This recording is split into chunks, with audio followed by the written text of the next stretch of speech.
Long ago in a distant land, I, Aku, the shape-shifting master of darkness.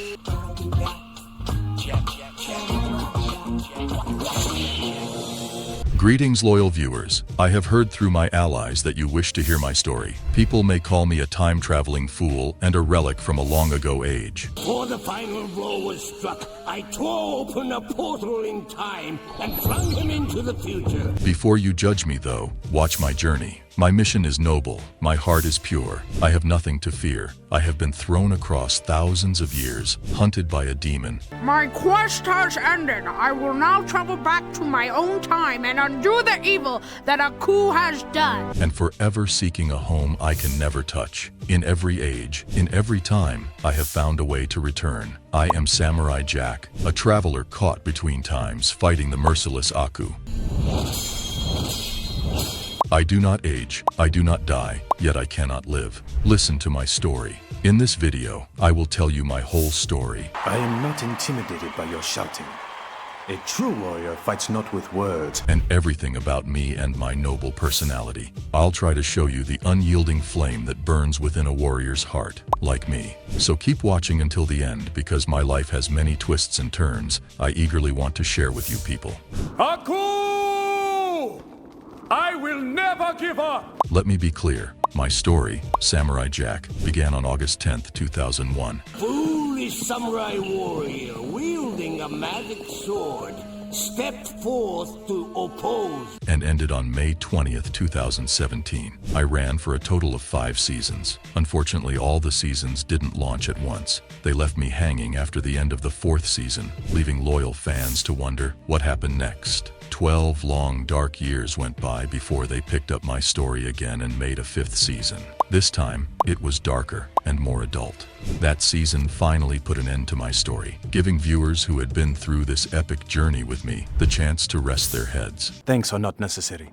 It is my duty to oppose the minions of Aku, and my mission. But what's my story? I'll tell you soon. But first, let me tell you more about me and my family. I've had to deal with a lot of problems and go through a lot of training with different masters in order to face a powerful enemy called Aku. But this sneaky devil used a time travel spell to send me thousands of years into the future, where he ruled Earth with evil. I am a samurai, and we do not give up. I made up my mind to go back to my own time and stop Aku's horrible vision from coming true.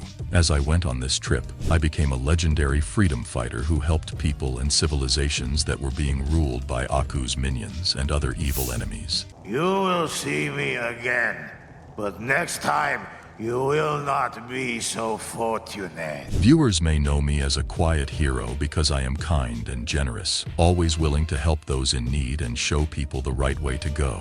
I will admit that I, like most, am not perfect. I have been known to lose my anger quickly, and frustration gets the best of me, especially when I thought about the unknown problems that this turbulent future would bring. Even so, I remain strong like a warrior and ready to face any challenges that come my way. While I may not be the most social character, my singular focus on returning to my own time keeps me mostly solo. I wish to tell you about my childhood. My parents were my pillars of strength. Aku took my father, and my mother pushed me to train, shaping me into the full-fledged samurai I am today. What has happened to our land, Father? My son, it has been many years. Flashbacks highlight the heavy burden of protecting our kingdom from relentless enemies. Leaving my aging mother behind was undoubtedly tough, but I had a great mission to fulfill. I will tell you about Aku, the main villain of my story. He is responsible for the death of my father and the takeover of Earth. My life's purpose revolves around getting revenge for what he did to my father. But every time I get close, he disappears, changing shapes and playing evil tricks on my mind. Now, loyal fans will know of the friendships I have made during my journey. My friend, the Scotsman, is loud, bold, and curses like a sailor. Quite the opposite of me. I owe him my life. Then there is the White Wolf, a fellow lone warrior like me. Our connection was brief but deep, and Ashi is a wild card. She was trained to hate me by her mother, thinking I was evil incarnate. I showed her kindness and the beauty of life, turning her world upside down. Together we went through some real adventures, her slowly seeing the truth about our enemy Aku. So let me tell you about my story. We have rebuilt our glorious past, with hopes never to encounter such an evil as Aku again. Season 1, Episode 1. Let me take you back to our Emperor's land, where I found out the truth about Aku, the demon who can change his appearance. The Emperor told everyone about Aku's damaging rampages, coming out of a pit of pure hate. The Emperor asked mysterious monks to make him a magic sword. With this tool, he gave Aku a taste of his own medicine by turning him into the curvy black tree. Fast forward to chaos knocking on the Emperor's doorstep. What Aku does when he crashes the party is terrible. Weapons, arrows, and catapults all failed to hurt him. His laser eyes lit everything on fire, showing how powerful his fire was. The Emperor says, "Seize the sword, safeguard our future." Mother, Aku has returned. Do as we have planned. Our future depends on it. In the middle of all this chaos, his wife grabs their child, gives him the sword, and runs away from the chaos. So starts my exciting journey to learn from all over the world, working hard on my skills in Egypt, Greece, and everywhere else. I was angry and deeply hurt to find that Aku had ruined my beloved home when I got back from my victory. I stormed in and saved my father, who shared wise words with me about how sneaky bad people can be. When they fought Aku with that old sword, the fight between good and evil was at its peak. The master shapeshifter Aku threw everything at me, but I didn't give up. I am a samurai. Every swing of that sword etched my name into death's record. Aku then sends me hurtling into a future where he's in control. He promises a rematch, but I'm ready to take him down, no matter how long it takes me. What trickery is this? Aku! In episode 2, Aku threw me through a strange portal. I ended up in the middle of a future city. I moved through the busy streets with some acrobatic skill, dodging passing cars and almost getting hit by a huge machine that crushes trash. I'm shocked when 3 alien children see me and call me Jack. I ask where I am and who is in charge to satisfy my curiosity. They tell me I'm in the central hub of Sector D, Aku's base. The fact that Aku's impact is everywhere gives me chills. Looking for comfort, the children suggest going to a pub to relax. I do not know where I am in this strange land with strange people. Thank you. Where am I? Jack, you're on the gutter level of the central hub, Sector D. Everyone is from another planet, and they started a war with me for no reason. During one battle, Sir Dreyfus Alexander, Sir Angus MacDuffie, and Sir Colin Bartholomew Montgomery Rothschild III, 3 dog explorers step in. These dogs tell everyone in the room about Aku's rule, showing how he's taken over Earth and messed with galaxies beyond. Then they see me and realize I am a samurai, a time traveler from an era preceding Aku's takeover. I joined their cause to help, taking the name Jack as the alien children did earlier. As it turns out, Aku finds out about our plans and sends out a bunch of beetle drones to stop us. Sorry. I'm very confused. Your world is new to me. What has happened? In episode 3, the game was on for the first fight of my life. With the beetle drone invasion set for the next day, I had to hustle and devise a plan. I figured we'd use the digging gear to set some sneaky traps for these metal buggers. While the archaeologists handled the trap setup, I scoured for anything I could wield as weapons. And those jewels Aku's been hassling the gang to dig up. Turned out they made some mean spears and arrows. As dawn cracked, the beetle drones swarmed in, and I sprung the first trap. Catapults made from those digging machines. Fired my arrows at them, setting off a stone rain right in the middle of the drone squad. Several drones are down in one shot. Charging in with my trusty steed,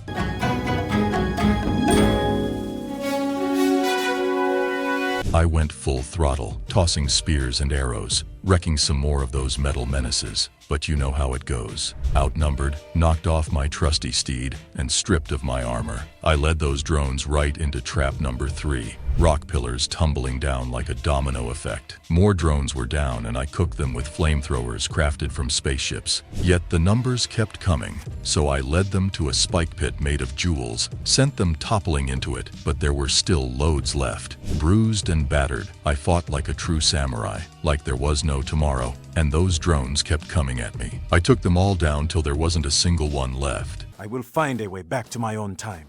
There, I will finish what I started centuries ago. I was trying hard to find something to return in time, And here is where there is a twist in my journey.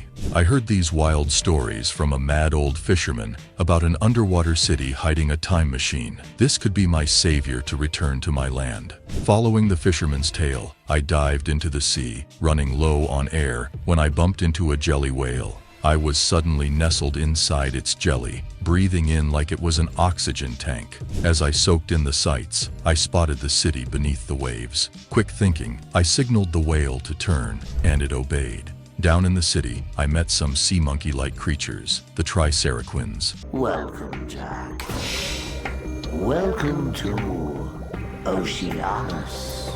Their leader, Guinness, invited me for a sushi dinner, hoping to be my friend. All I wanted was this time machine, but alas, they had fooled me, just wanting to use me in their plan with Aku. I felt betrayed, but these triceratops switched sides, going all in against Aku. That slippery shapeshifter morphed into different critters, but their attacks bounced off him. I begged the triceratops to trust me like I did them. They tossed me out just in time, and I pierced Aku's mouth with my trusty sword, sending him spiraling away. The city rose to the surface, and people apologized. The truth about the time machine hoax was now known. They all asked how they could make it up to me. So, as payment, I took a bag of sushi and left to find another way to get home. Is unforgivable.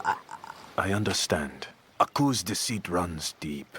Towards the end of Season 1, Aku once used his magic mirror to spy on a group of children playing make-believe. I was simply going about my samurai business when he did it. My victories over him irritated him, for he is now furious because people are no longer afraid and more hopeful since hearing about my heroic deeds. He sends an elderly man to scare the kids, but they laugh it off. Aku started leading a group of children into a dome to believe elaborate lies. His initial story, a fantastical account of a cosmic threat transformed into beef jerky, failed to captivate them. To shake things up, he gives Little Red Riding Hood superpowers like laser eyes and a distorted voice. Perhaps my story is too complex for these young minds. Unfortunately, the youngsters were more attracted by hearing about my story. Now Aku, to please everyone, adapts the story of Goldilocks and the Three Bears with a Jack twist. Aku claims I let loose in their home, destroying everything in my path, while screaming at the bears to be silent.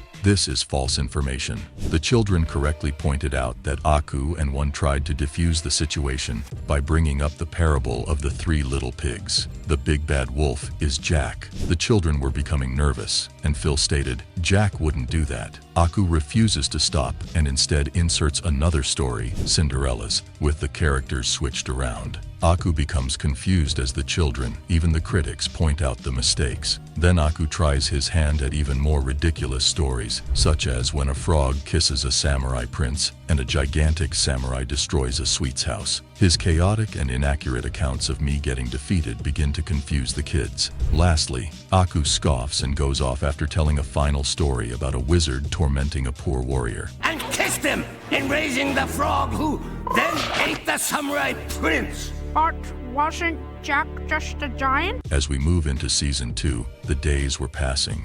One day, I was taking a much-needed rest amidst the beauty of nature when, suddenly, my peaceful nap was interrupted. These mysterious aliens surrounded me, armored like they were off to fight a war. Before I could even blink, I got a severe knock on the head. They chained me up alongside other warriors. We stumbled upon this massive dome and were dragged inside, locked up in these tiny chambers like helpless prisoners. I tried to break free, but to no avail. Those chains weren't budging. A fellow prisoner tells me it's a lost cause, that Dome of Doom's meant to spell the end of time for all of us. As the morning sun breaks, I wake up to loud cheers. Surprisingly, a gladiator fight starts, with fighters going up against Gordo, the scary ape-like champion. I will beat you like a drum! I will hang you out like laundry!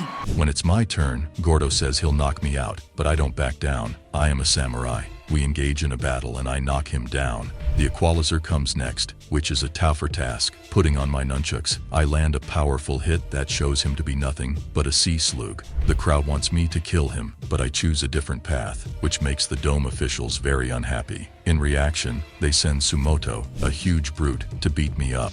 By teasing him until he falls asleep, I cleverly get the upper hand. As the speakers get tired of my unusual strategies, they call out all the champions: Ganesh, Meiotis, the Claw, Reptor, Mr. Roboto, and Meiotis. I get out my trusty sword and beat each opponent in a planned way, determined to stop the chaos. While the crowd cheers, I firmly demand that the pointless fighting stop and that the others be set free. Now that the problem is solved, I leave the dome and continue my trip. From now on, there will be no more fighting for your entertainment. During this season in Episode 7, on a rainy day, I was battling Aku's army of robots, desperate to reach a time portal that could whisk me back to my own time. Despite defeating the robots, the portal was destroyed before I could use it. Frustrated and defeated, I let out a scream of rage and tossed away my sword, convinced that returning home was impossible. But then a gust of wind snatched my hat, leading me on a chase after it. The hat ended up in the hands of 3 monks, their leader kindly returning it to me before they continued their journey. I wanted to know where they were going since I was fascinated by their search for truth on top of the mountain. Their uncomplicated response pointed to the peak, where they imagined a powerful being lived, an unknown region that called out to them. My curiosity piqued. You see, no one has ever reached the summit of Fatum. And I opted to accompany them on this adventure. The way up was full of dangers, like goat men, rock monsters, and bitter cold, but the monks efficiently handled them. I tried to keep going even though I was tired and hurt, but my strength started to fade, and I fell, defeated, mumbling about how impossible it all was. At that very moment, I saw my home and family, who are Aku-bound.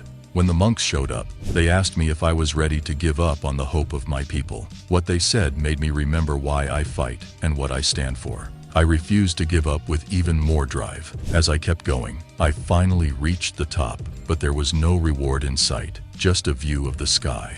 But I got a new sense of purpose and a lesson about why I don't want to follow Aku's rules. I thanked the monks and promised myself that I would never give up, and that one day I would beat Aku in the past. I will return to the past and destroy you! Season 3, Episode 2. I visited an alpine town and hid at an inn. When I got there, the owner was crying furiously. When I got to my room, I asked what was wrong with the man. His vague answer about the music was followed by a sudden techno beat from the woods and dark figures coming down on the town. I stopped them from attacking the host, but it was almost too late for me to figure out that they were just teens who had been brainwashed. I was hurt and confused. I chased after the teens and quickly changed clothes to hide my identity because I needed to get them away from Aku.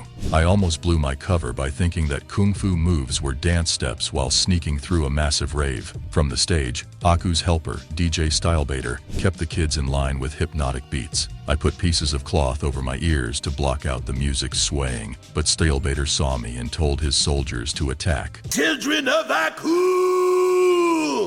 Samurai Jag is in the house! As I climbed the stage, I went after the turntables to stop the hypnotic music. Even though a lot was going on, I tried not to hurt the teens too severely. There was a fight with Stylebaiter. I told him to release the music, but he refused. Stylebaiter fired energy blasts from his gold teeth as our hand-to-hand fight roughed. Avoiding and interacting with them, I insisted on setting the teens free. Stylebaiter called up a huge robot suit that beat me and dragged the fight into a wet gorge. Even though I was getting weaker, I thought about the mesmerized kids and kept fighting. I got stronger and cut the robotic armor into pieces. This knocked Stylebaiter out and broke the music's hold. Now that the teens were free, I told them to stay away from Aku and promised never to dance to his music again when they got home. Return to your homes and never dance to this evil beat again. Season 3, Episode 8. 2 or 3 people led me to Bulbu's swamp. When I arrived, I rang the doorbell and met the cranky hermit collecting magical things. He told the story of the Titans, Cronus, and the gems that ruled space and time. For time travel, the hermit recommended going on a quest to find these items. As we paddled through the swamp, the hermit's mirror showed that he was Aku. Aku called up an alligator that led us to a tower that looked like the Mayans built it. I went inside and got the Eye of Cronus. This caused a flood, but the eye helped me get away. Then we got to a mountain where the Fist of Ability was lying. I can only guide you to the challenge. You must enter it alone. I tied off the gauntlet by creatively using my kimono. As night fell, we rode on the back of a snake to a glass dome that opened at dawn. I got the Fist of Might inside, but the hermit's attention set a trap. I got away with the fist. When the hermit returned to the swamp, he finished a ceremony with the objects that brought Cronus back to life. The hermit told Cronus to kill me, but I tricked them by showing that I had already taken the eye. When Aku showed his proper form and tried to use the gems against me, a fierce fight broke out. I destroyed the objects, which made Aku run away. Since I still have the Eye of Cronus, I've concluded that Aku will lose. For you know your destruction is at hand. It is just a matter of time. Season 4, Episode 2. As I walked around the wrecked city, 2 robots appeared out of nowhere and shot out an energy beam that made me run as fast as possible. As I ran through the ruins, the huge robot chased me and attacked me differently. One secret robot was amazed at how fast I was moving. I climbed up a wall, jumped it on the robot's head, and slashed it with my sword, but it sent out drones that knocked me out. Max took care of me when I woke up in the drains. He told me we were in Andromeda, and that Mondobot had caused the disaster to protect the city. Max thought I had a tool from an old magical city buried below that could help him beat Mondobot.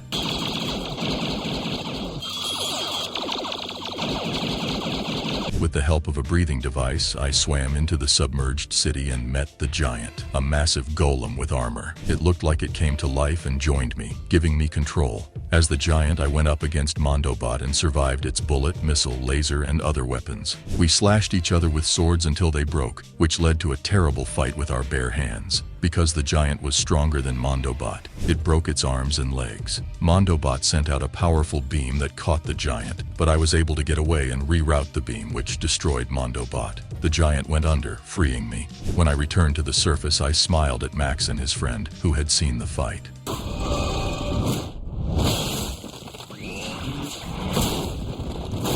Episode 5. This episode showed me in the Arctic.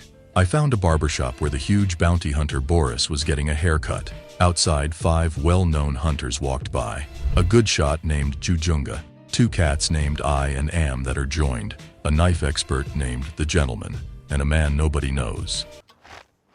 Ah, a strange fella.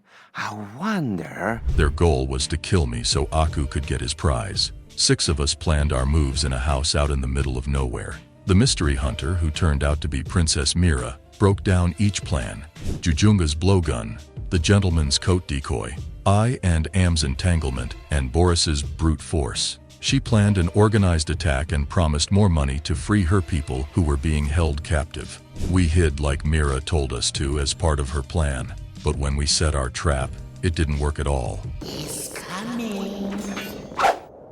He's coming. I beat Am and I.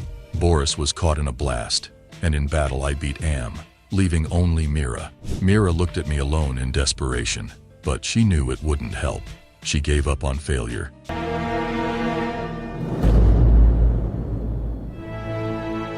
And I walked away without looking back. Another meeting, another close call.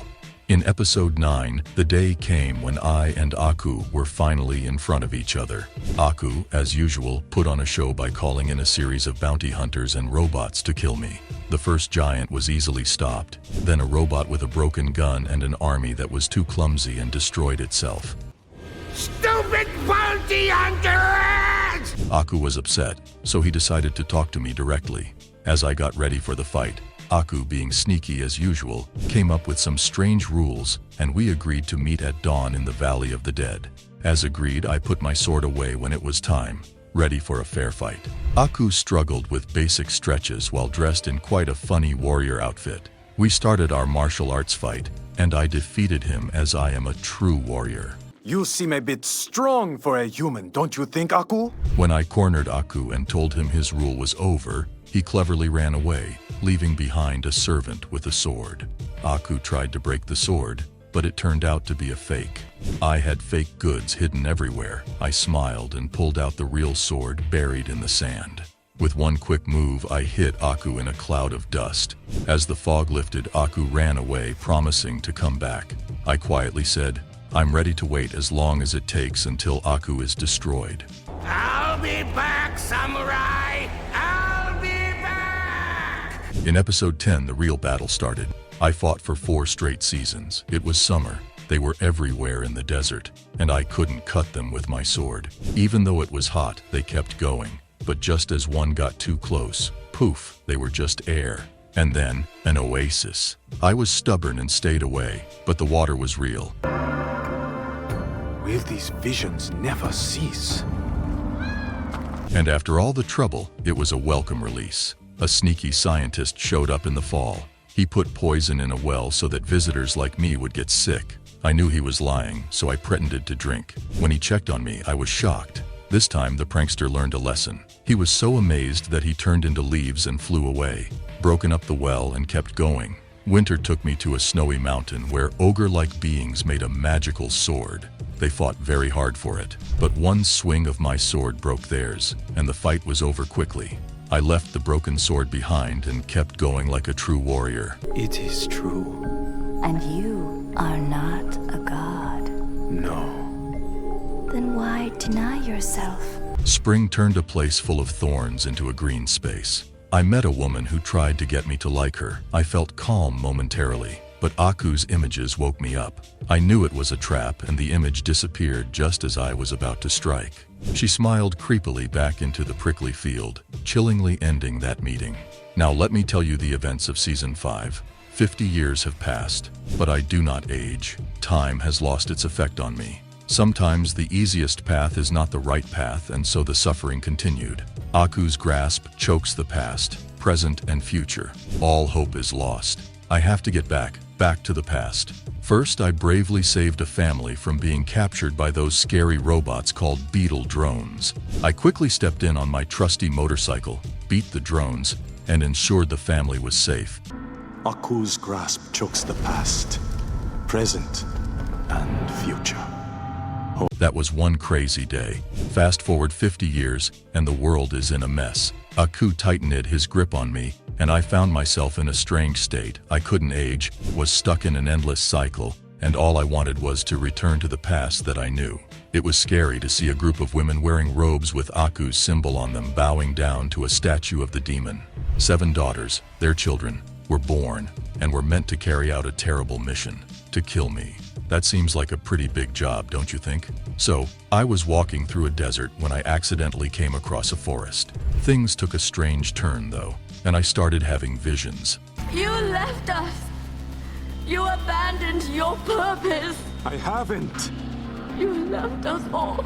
I saw ghosts of my parents who were berating me for not going back to the past. They were haunting me with their criticism.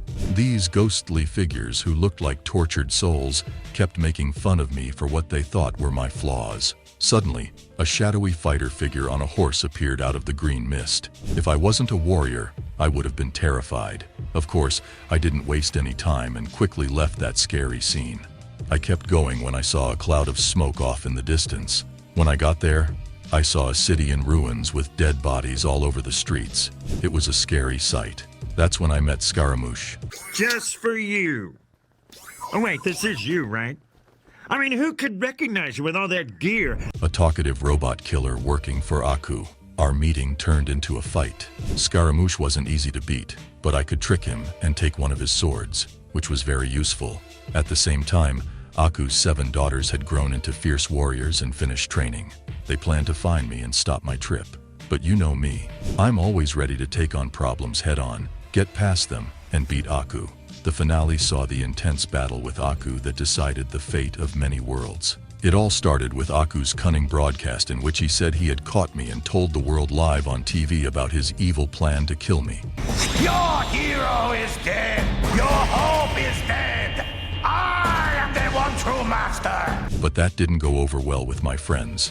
So they came to my help and fought into Aku's lair to save me. Aku insisted that Ashi, who was under his control, should kill me as the chaos grew.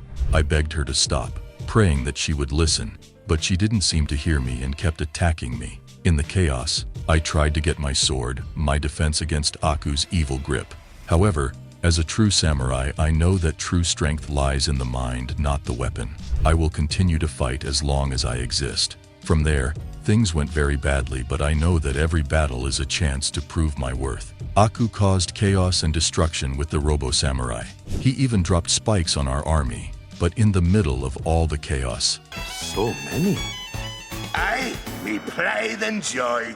a miracle occurred. Ashi was freed from Aku's control. She told Aku that he wasn't really her father, and then used his skills against him. For her, it was a moment of clarity and strength. It was the fight we were all waiting for. Even though I had 50 more years of experience than Aku, he couldn't match my drive. The true warrior fights not to destroy but to protect. I quickly cut through Aku's last piece and trapped him inside my sword. My sword is your destruction, Aku. You will see me again, but next time you will not be so fortunate. Following the event, Ashi and I were almost married when tragedy hit. Because Aku had been defeated in the past, Ashi began to fade away. Her sacrifice saved the future, but it also wiped her from history. I was devastated when she died, but the memories we had together and the hope she brought gave me some strength. Watching a ladybug fly away, I understood the sad truth. Ashi was gone, but she would always affect my heart. As the clouds broke apart to show a bright future that Aku's darkness had not touched, I realized that love and hope could last even after loss. I will never forget, but I will move on and grow stronger. Remember, fans, the path of righteousness is often the most difficult, but it is always worth it. Courage is not the absence of fear, but the ability to face it.